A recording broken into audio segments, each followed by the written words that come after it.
श्रीकृष्ण परमात्मने नमः।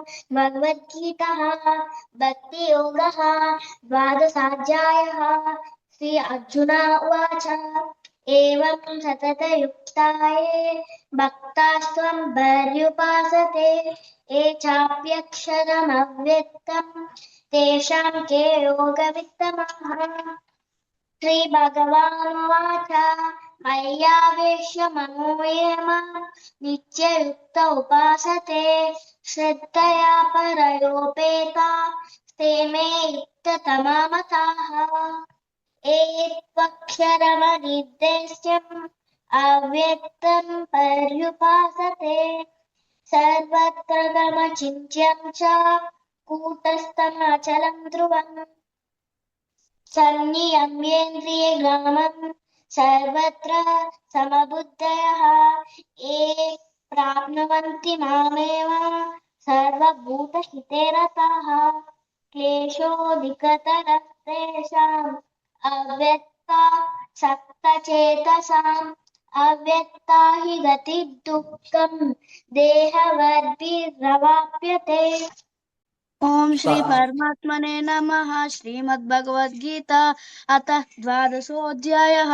अर्जुन उवाच एवं सततयुक्ता ये भक्तास्त्वां पर्युपासते ये चाप्यक्षरमव्यक्तं तेषां के योगवित्तमाः।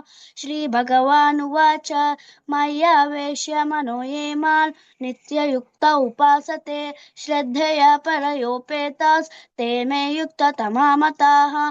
ये त्वक्षरमनिर्देश्यम् अव्यक्तं पर्युपासते सर्वत्र गमचिन्त्यं च कूटस्थमचलं ध्रुवं सन्नियमेन्द्रियग्रामं सर्वत्र समबुद्धयाः ते प्राप्नुवन्ति मामेव सर्वभूतहिते रताः। उवाच एवं सततयुक्ताये भक्तास्त्वां पर्युपासते ये चाप्यक्षरमव्यक्तं केषां के योगवित्तमाः। श्रीभगवानुवाच मय्यावेश्य मनो ये मां नित्ययुक्त उपासते श्रद्धया पर्योपेतास्ते मे युक्ततमा मताः। ये त्वक्षरमनिर्देश्यम् अव्यक्तं पर्युपासते सर्वत्र गमचिन्त्यं च कूटस्थलमचलं ध्रुवम्। कृष्ण परमात्मने नमः। श्रीमद्भगवद्गीता भक्तियोगः द्वादशाध्यायः।